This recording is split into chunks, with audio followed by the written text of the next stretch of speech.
Em verdade, eu gosto de pesquisar as coisas de Mato Grosso do Sul. E a partir da década de 90, eu fiz uma pesquisa muito ampla sobre a região de Paranaíba. Tanto que daquela pesquisa resultou um livro que deve estar ali, Santana do Paranaíba. E dentro dessa história surgiu com muito interesse o romance Inocência, que se passa lá. E ali, depois que eu terminei, lancei o livro sobre Santana do Paranaíba, me voltei para a Inocência, com uma indagação muito clara. A partir de que elementos paisagísticos, de que cenários humanos, Toné construiu Inocência. E ali, primeiro percorri todo o trajeto que Toné fez. Mas li toda a obra de Toné para buscar essas informações. E a grande surpresa que eu tive é que praticamente todas as personagens são reais. Foram criadas a partir de algum ser humano que ele encontrou no caminho e que deixou alguma impressão muito positiva. Não é? E os cenários são os que estão lá. É impressionante verificar como Toné, eu não sei se ele desenhava, anotava ou tinha essa memória prodigiosa, ele conseguia guardar detalhes assim impressionantes da natureza, das pessoas. Não é? E temos que pensar que ele passou por aqui durante a guerra, vamos dizer assim, da Tríplice Aliança. Ele foi com a tropa que resultou na retirada da Laguna e depois, com alguns companheiros, voltou para o Rio de Janeiro para levar o relatório. E é nesse caminho que ele levanta todas essas informações. E ele acaba, então, unindo em torno de Jacinta Garcia, que vai inspirar Inocência, todas essas figuras e criar esse romance que é, vamos dizer assim, pelas personagens e pelo cenário, genuinamente sul-mato-grossense. Toné narra nas memórias que quando ele chegou à altura, vamos dizer, mais ou menos de Cacilândia hoje, um pouquinho mais para baixo, de Cacilândia, ele passou ao lado da sede da fazenda, meio-dia e pouco, e ele e os companheiros estavam com muita fome. E o fazendeiro estava almoçando e disse que estavam servindo carne de porco com ervas, coisa típica de mineiro. E aquilo recedia de tal forma que ele não teve outra saída senão chegar à janela e cumprimentar para ver se o outro convidava para almoçar. E foi o que aconteceu. Almoçaram, conversaram, e o velho João Garcia, terminada a refeição, convidou o Toné para se acomodar na sala e pergunta: o senhor aceita um cafezinho? Eles não aceitam. E aí o velho grita: Jacinta, traz o café. E logo depois entra na sala uma meninota, um adolescente de uma beleza deslumbrante. E Toné conta com muita, vamos dizer assim, fidelidade, que ele foi acompanhando o andar da moça, tão bonita ela era, até de boca aberta, e o velho perguntou: mas o senhor acha bonita minha neta? Não é? E antes que Toné fizesse qualquer afirmação, ele disse: mas ela está com um mal. Na prática, ela está com lepra. E levantou um tufo de cabelo e a lepra já estava instalada aqui atrás da orelha de Jacinta. E o velho continua dizendo: não, mas ela vai casar agora, daqui a 2 semanas, com um primo. E Toné diz que ele ficou tão deslumbrado que escolheu Jacinta para ser a Inocência.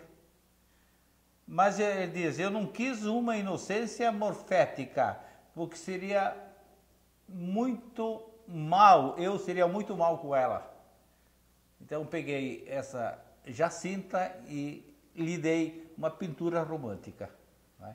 Essa Jacinta, que para ele representava toda mulher em busca da própria autonomia, do próprio destino.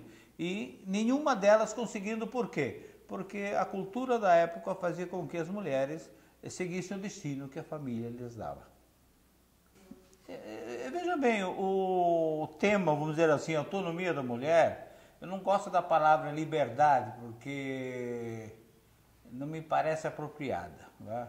Acredito que a grande busca é de autonomia, a mulher ser dona do próprio destino, como ser humano. Não é? Essa busca, essa discussão, aparece esporadicamente em muitos momentos da história.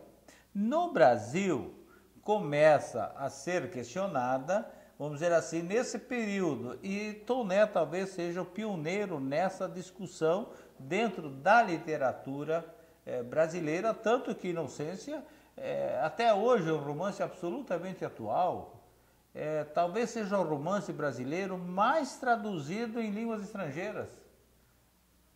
É interessante.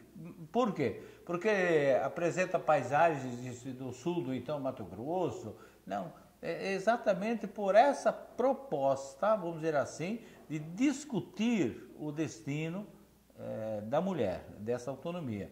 Então, né, é tão forte, não é? E às vezes é criticado, que Inocência enfrenta o pai e tudo que pudesse ocorrer de ruim, de mal para ela, exatamente para ser dona do próprio destino. E ela morre em função disso. Não é? Veja bem, você tem que considerar que Mato Grosso, que o sul de Mato Grosso na época era sertão, vamos dizer assim. Havia poucas pessoas escolarizadas, pessoas que estivessem dispostas a ler, a divulgar isso como qualquer outra leitura. O romance Inocência nunca teve uma repercussão forte aqui em Mato Grosso do Sul. Nunca. Ele aparecia na literatura como qualquer outro romance, depois acabou sendo filmado, mas nunca com essa ligação com Mato Grosso do Sul. Era um romance como qualquer outro que surgia em algum lugar, mas não havia essa preocupação. O Instituto Histórico e Geográfico de Mato Grosso do Sul teve essa preocupação, vincular Inocência ao Estado. Tanto é que o romance foi transformado por lei em romance símbolo de Mato Grosso do Sul. E hoje o romance está sendo estudado nas suas mais diversas vertentes. O zoologista, o Maia. Na época era muito comum a presença desses cientistas, né? Eram até encontrados em andanças, eram muito comuns. Né? E uma das indagações que eu tive foi, mas santo Deus, de onde ele tirou essa ideia de papilio inocência? Né? Eu pesquisei e não consegui uma resposta convincente. Todavia, mais ou menos na época em que ele voltava para o Rio de Janeiro, um zoologista, vamos usar o termo dele, descobre na Venezuela uma borboleta a quem ele dá o nome de Euryptia inocência, uma coisa assim. Né? Eu acredito que Toné, quando voltou ao Rio de Janeiro, depois da Tríplice Aliança, ele lia tudo que saía do mundo, né? Ele deve ter lido aquilo, né? E inclusive a notícia dessa descoberta, e de repente está aí. Está aí a ideia. Né? É muito interessante, ele construiu a coisa com muita naturalidade. E quem conhece a região fica impressionado com o detalhamento, não é?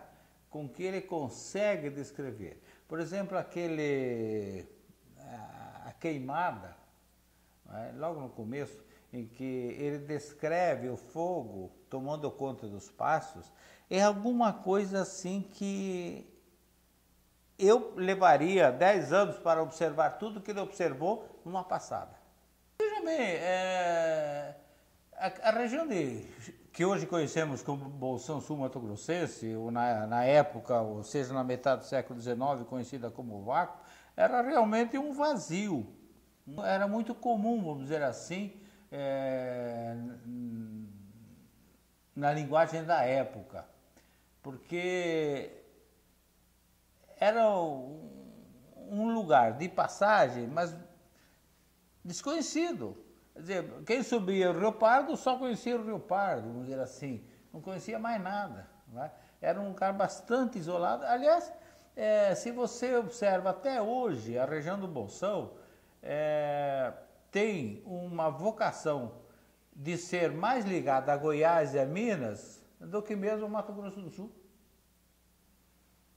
E é interessante, Toné tem numa passagem da vida dele, um depoimento, diz assim, eu tenho certeza que a minha obra vai ser esquecida. Menos 2 livros, Inocência e Retirada da Laguna. Você vê, ele tinha consciência absoluta do valor de Inocência e da Retirada da Laguna. Ele sabia que o resto ia ser esquecido. Quer dizer, hoje você encontra, você lê, tudo, mas não tem essa presença que Inocência tem e a Retirada da Laguna. Né?